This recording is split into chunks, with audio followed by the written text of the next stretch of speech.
Hi everyone, it's Margaret Manning here and welcome to Mornings with 60andMe. Today is Tuesday, it's November the 1st of November.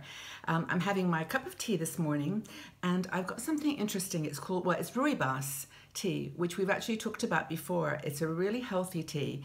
It's one of those products that when you go online to check it out, it's good for, headache, insomnia, asthma. It's good for digestion, premature aging. It's like a miracle tea. It's not a caffeine tea. It's without caffeine, so that's one nice thing about it. But also, this particular tea has got honeybush, lemon balm. It has lavender flower, lemongrass, and I said lavender, and elderflower.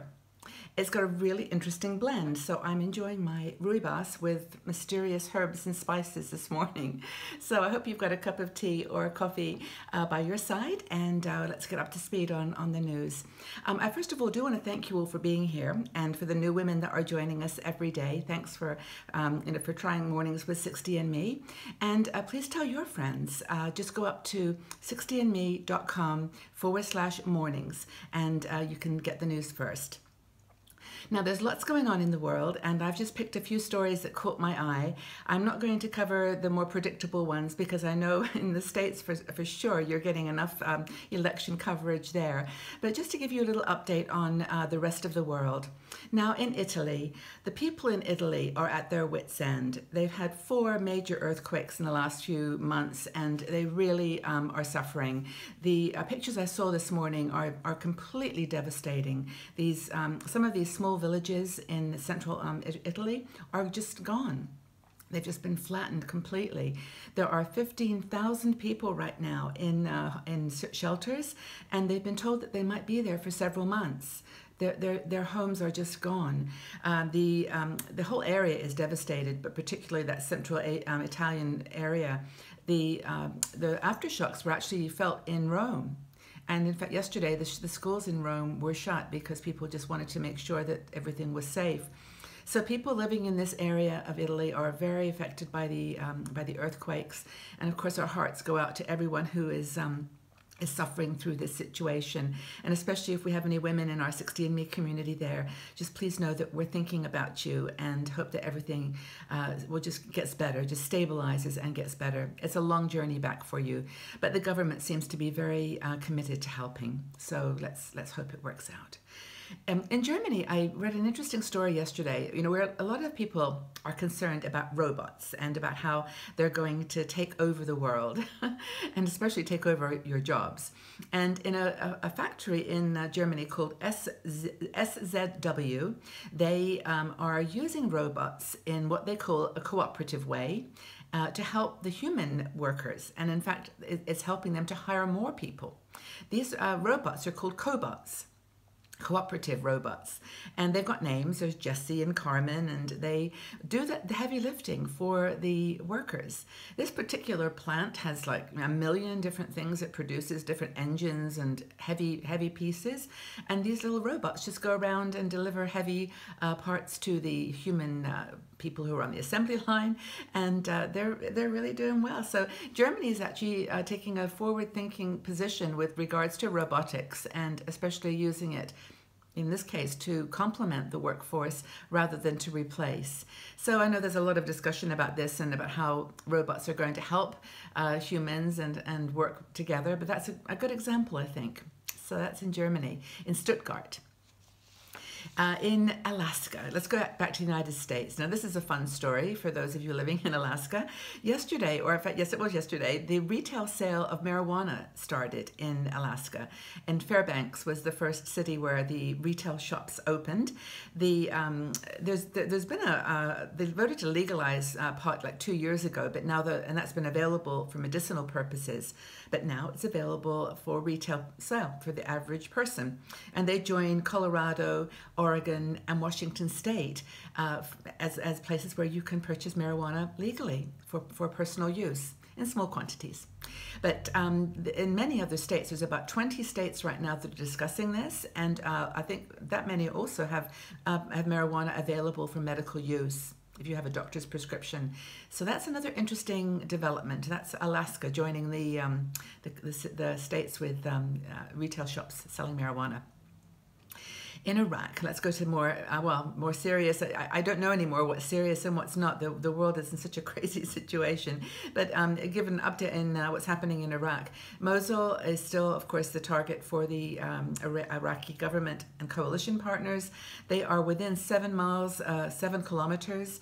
But in fact, some of them coming from the east, yes, the east, have actually got very close to Mosul. They're within a couple of kilometers, but they're waiting for the other armies to arrive from the south so that they can enter this urban area and begin the fighting for real. The news coming from Mosul is not good. They are, the Islamic State soldiers are taking tens of thousands of citizens and using them in key areas to protect them from the impending onslaught they're going to get from the Iraqi government forces. So it's very tough fighting, and I'm sure over the next few days there's going to be a lot more development.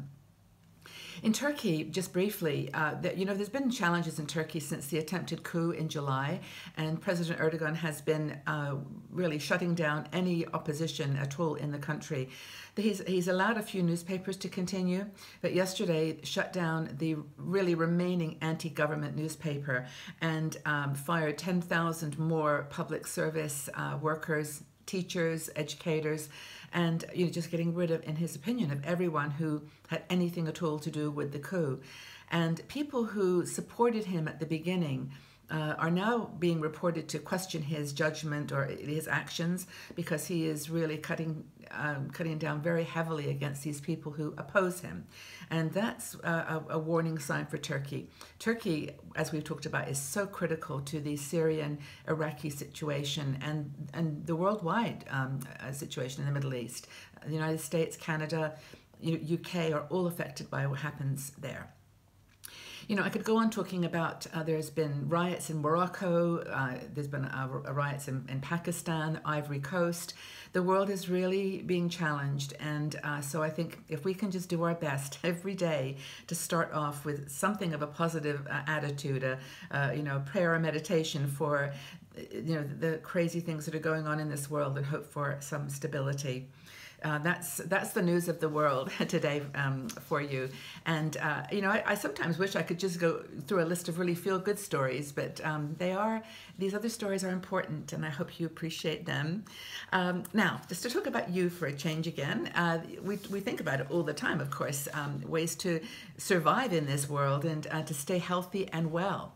Healthy aging is a big priority for 60andMe, and along with our other priorities of staying financially secure and living an independent, fantastic life.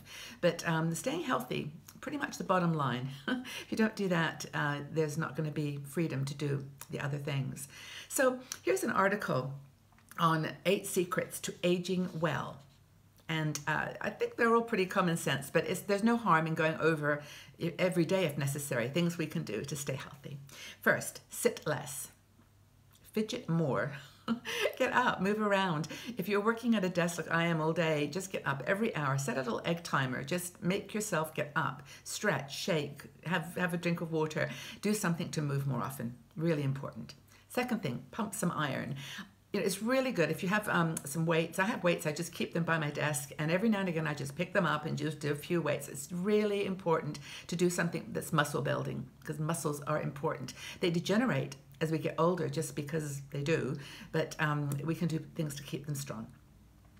Downplay saturated fats. That's the message. Now, some fats are good for you. Avocados are great, certain coconut oil, other olive oils, but keep an eye on these fats, because even though they're good for you, they can add a lot of calories. Nuts, for example, when you grab that handful of nuts, just be careful of the amount that you're eating. That's a word of advice. Pile on the produce is what the next piece of advice, and it's really half your plate at dinner and lunch should be vegetables. A little bit of protein, maybe fish or chicken, but pile on the vegetables. Next thing is to eat fish twice a week. Now, I actually tend to be on the edge of vegetarian with fish. I do eat chicken sometimes, but mostly I eat fish, and fish is really good for you, especially those oily fishes like salmon, sardines, pilchards, mackerel, really good for you. That's American Heart Association says that. Really, it's important to keep your heart healthy with fish. Opt for all grains.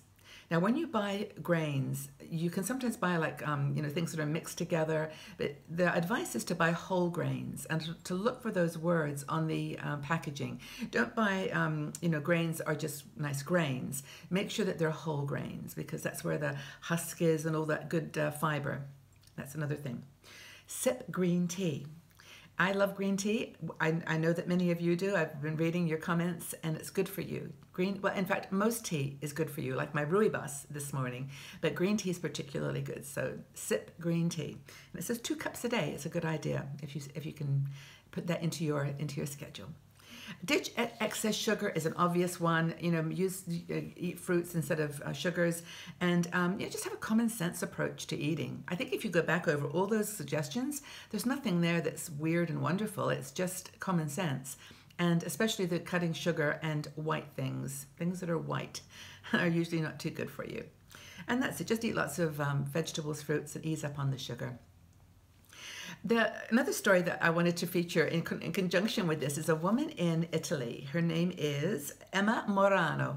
Emma Morano is 116 years old. Her birthday is in November on the 29th, and she's 117. She's officially the oldest woman in the world. And she lives in Italy, and as we've talked about before, Italy has a diet or, eats foods that seem to have an effect on longevity. So she says that she has a magic ingredient, though, that she eats every single day. And can you guess what that might be? It's eggs. She eats eggs every day, but she eats them in a particular way. She eats them raw. 2 raw eggs every day. That's Emma's formula for longevity and long life. And she says she also eats cookies. So, this is what I like. It's balance. But the eggs, I don't know what it is about raw eggs, but she eats 2 a day. And I was reading that weightlifter, and I've forgotten her name now, but there was a weightlifter who was also just an amazing 70-plus-year-old weightlifter. She also ate raw eggs every morning. So that's an interesting thing to research. I'll check that out. So other than that, she says, basically, here's her other instructions.